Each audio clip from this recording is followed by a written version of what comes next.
Sir Pakistan ಮೇಲೆ ಭಾರತ ಯುದ್ಧ ಮಾಡಿರುವಂಥದ್ದು ಏನು ಹೇಳಕ್ಕೆ ಇಷ್ಟಪಡ್ತೀನಿ ಸರ್ ಮಾಡೋದು ಒಳ್ಳೇದೇನೆ. ನಾಳೆ ಆಗೋ ಬದಲು ಇವತ್ತೇ ಆಗೋಗ್ಬಿಡ್ಬೇಕು ಅದು. ಈಗ ಎಲ್ಲೋ ಸಿಕ್ಕೊಡಿದ್ದೀರಲ್ಲ ಅದು ಇಷ್ಟು ದಿನ ಯಾಕೆ ಇಟ್ಕೋಬೇಕಾಯ್ತದು? ಈಗ ಒಳ್ಳೆ ಚಾನ್ಸ್ ಇದು. ಈಗ ಹೊಡೆದ್ಬಿಟ್ಟು ಅಂತೇಳಿದ್ರೆ ನೆಕ್ಸ್ಟ್ ಅವ್ರು ಬರೋದಿಲ್ಲ ಅವರು. ನಮಗೇನು ಗೊತ್ತಾ, ನಾಗರಿಕರ ಮೇಲೆ ತೊಂದರೆ ಆಗಬಾರ್ದು. ವಾರ್ ಟು ವಾರ್ ಯಾರ ಮೇಲೆ ಆಗಬೇಕು? ಮಿಲ್ಟ್ರಿ ಡಿಫೆನ್ಸ್ ಮೇಲೆ ಆಗಬೇಕು, ಏರ್ ಫೋರ್ಸ್ ಮೇಲೆ, ನೇವಲ್ ಮೇಲೆ ಆಗಬೇಕು. ಅಷ್ಟೇ ನಮ್ಮ ಉದ್ದೇಶ. ಅವರು ಮನುಷ್ಯನೇ, ನಾವು ಮನುಷ್ಯನೇ. ಬಟ್ ವಾರ್ ಅಂತ ಬಿದ್ದಾಗ ಬಂದ್ಬಿಟ್ಟು ವಾರ್ ಮಾಡಿಬಿಡ್ಬೇಕು ಅವರು.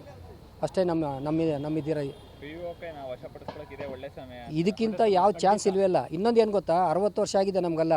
ನಾವು ಇವತ್ತು ನಾವು ಇದೆಲ್ಲ ಮಿಲ್ಟ್ರಿ ಟ್ರೈನಿಂಗ್ಲ ತೊಗೊಂಬಂದಿದ್ದೀವಿ.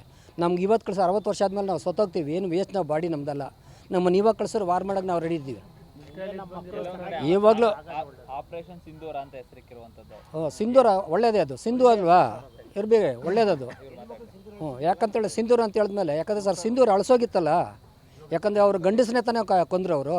ಹೆಣ್ಮಕ್ಳು ತಾನೇ ಸಿಂಧೂರ ಇರೋದು. ವ್ಯಾಲ್ಯೂಬಲ್ ಅಲ್ವಾ ನಮ್ಮ ಇಂಡಿಯಾ ದೇಶಕ್ಕೆ ಅದು. ಕರೆಕ್ಟ್, ಅದು ಸಿಂಧೂರ ಇರಬೇಕದು. ಸಿಂಧೂರ ಇಟ್ಟಿರೋದು ಒಳ್ಳೇದು. ಅದು ಡ್ರೋನ್ಗಳನ್ನೆಲ್ಲ ಅಲ್ಲೇ ಅಟ್ಯಾಚ್ ಮಾಡಿರುವಂಥದ್ದು ಒಳ್ಳೇದೇ ಸರ್. ಅದೆಲ್ಲ ಹೊಡೆದಿರೋದು ಒಳ್ಳೇದೇನೆ. ಟರ್ಕಿ ಎಲ್ಲ ಒಂದು ಕಡೆ ಸಪೋರ್ಟ್ ಮಾಡ್ತಾ ಇದೆ. ಟರ್ಕಿಯವ್ರು ಏನು ಸಪೋರ್ಟ್ ಮಾಡಿ ಏನು ಮಾಡೋಕ್ಕಾಗುತ್ತೆ ಸರ್? ಟರ್ಕಿಯವ್ರು ಏನು ಮಾಡೋಕ್ಕಾಗುತ್ತೆ? ಇಂಡಿಯಾ ವೆಪನ್ಸ್ ಚೆನ್ನಾಗಿದೆ. ಇಂಡಿಯಾ ವೆಪನ್ಸ್ ಮೊದಲಿಗಿಂತ ಚೆನ್ನಾಗಿದೆ.